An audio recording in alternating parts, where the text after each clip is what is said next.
উচ্চ উচ্চ রক্তচাপ বা হাই ব্লাড প্রেশার বা হাইপারটেনশন কেন হয়? সাধারণত আমাদের যদি কোনো বিষয় নিয়ে আমরা উচ্চ কোনো প্রকার দুশ্চিন্তা করি বা হৃদরোগ কিংবা আমাদের খাবারে কোনো প্রকার সমস্যা কিংবা লবণ জাতীয় খাবার খাওয়া অথবা বংশগত কারণে হতে পারে। তো আমাদের যে উচ্চ রক্তচাপ আছে তো সেটা আমরা কীভাবে বুঝবো?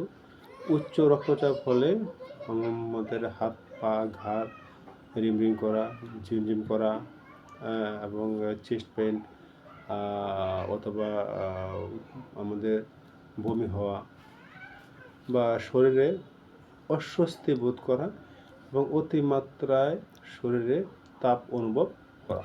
তো তাপ অনুভব করা বা অস্বস্তি বোধ, চেস্ট পেন বা অন্যান্য কারণ থেকেও আমরা বুঝবো।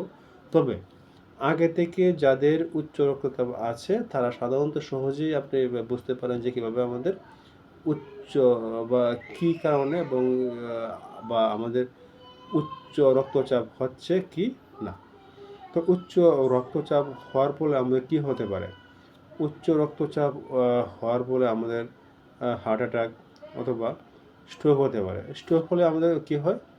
স্ট্রোক হলে সাধারণত আমাদের হাত পা অবশ হয়ে যায়, মস্তিষ্কে রক্তকরণ, রক্ত জমা, এটা সেটা অপারেশন বিভিন্ন কিছু। সো আমাদের অবশ্যই উচ্চ রক্তচাপকে নিয়ন্ত্রণে রাখতে হবে। সেক্ষেত্রে আমরা কী করতে পারি? সেক্ষেত্রে আমরা সাধারণত আমাদের আশেপাশে যে সরকার নিবন্ধনকৃত যে ডাক্তার আছেন কিংবা হাসপাতালে গিয়ে আমরা আমাদের রক্তচাপটি বুঝে নিতে পারি যে আমাদের রক্তচাপটি কোথায় আছে, কোন পর্যায়ে আছে, কীভাবে আছে। সাধারণত এই রক্তচাপকে আমরা 4টি স্টেজে আলাদা করতে পারি, 1, 2, 3, 4। তো স্বাভাবিক রক্তচাপটাকে স্বাভাবিক হচ্ছে 80/100, 80/120। কারণ 120 প্লাস যদি 120 থেকে 130, 35, 40 হয় সেটা হচ্ছে প্রথম ধাপ। সেক্ষেত্রে আমরা কী করতে পারি? সেক্ষেত্রে আমরা এনজিলক 50 বা আমাদের ঘরে যদি ইউকোস্পিন থাকে বা প্রোপানটেক্সল জাতীয় ঔষধ থাকে কিংবা আমাদের ঘরে যদি কোনো প্রকার টক জাতীয় খাবার থাকে সেক্ষেত্রে সেটা আমরা খেতে পারি। আরেকটা বিষয় হচ্ছে আমরা উচ্চ রক্তচাপ হলে যদি সম্ভব হয় আশেপাশে যদি কোনো প্রকার ডাক্তার থাকেন নিবন্ধনকৃত আমরা ওনাদের সাথে পরামর্শ করতে পারি। আর 140/60 পর্যন্ত ওটা হচ্ছে দ্বিতীয় ধাপ বা স্টেজ। তো সেই ক্ষেত্রে আমরা ওই একই অবস্থায় এনজিরো প্লাস 150 বা এমডোকাল বা বিভিন্ন ধরনের ওষুধ আছে বা আমাদের অ্যাসিডিক হলে ওমেপ্রাজল বা আমাদের ইয়াগোস্পিন বা আমাদের প্রোপানটেক্সল জাতীয় ওষুধ বা আমি আগে যেগুলো বললাম সেগুলো আমরা খেতে পারি।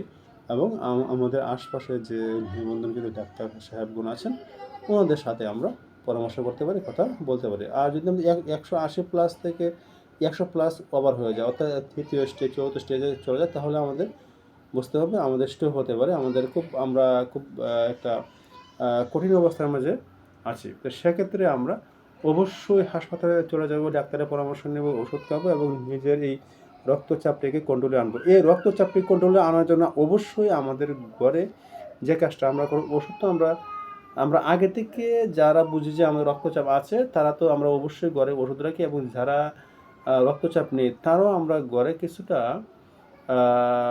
মানে শুয়ার বা আমরা কিছুটা টক জাতীয় খাবার আমরা ঘরে রাখতে পারি, তেঁতুল রাখতে পারি, এটা সেটা খাবার আমরা রাখতে পারি। তো আমরা এই ধরনের খাবারগুলো খেতে পারি।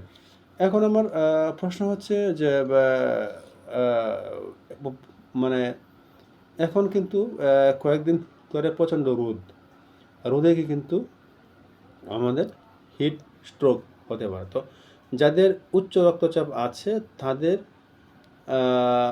হিট স্ট্রোক হওয়ার সম্ভাবনা 60+, মানে শতকরা আমরা যদি শতকরা হিসাব করি সেই ক্ষেত্রে যাদের উচ্চ রক্তচাপ আছে তাদের স্ট্রোক হওয়ার সম্ভাবনা কে প্রায় 60+%। এবং সেক্ষেত্রে আমরা অবশ্যই আমাদের ঘরে আমরা যে ওষুধগুলো খাই সেটি আমরা ঘরে আমরা রাখতে পারি। আমি এখানে স্কয়ার কোম্পানির ওষুধ বলেছি, শুধু স্কয়ার না, আমাদের হাটের বাজারে অনেক কোম্পানির ওষুধ আছে, বা আমাদের যে ডাক্তারগণ আছে, যে সরকার যে নিবন্ধনকৃত যে ডাক্তারগণ আছেন তারা কিন্তু বিভিন্ন ধরনের ওষুধ লিখেন, পরামর্শ দেন, আমরা সেই অনুযায়ী চলতে পারি। সবচেয়ে বড় একটা বিষয় হচ্ছে আমরা যদি ওষুধেও আমরা মনে করি যে রাত হয়ে গেছে, আমাদের ঘরে কোনো ওষুধ নাই, তবে আমরা ঘরে আমরা কিছু টক জাতীয় খাবার রাখবো, যেন স্বাভাবিকভাবে সেটাকে কন্ট্রোল করা যায়। ওমিপ্রাজল বা এটা সেটা বিভিন্ন আমরা রাখতে পারি। আর এ বিষয়ে আমরা নিজে সচেতন থাকবো এবং অপরকে সচেতন রাখবো। সবাইকে আবারও অসংখ্য ধন্যবাদ।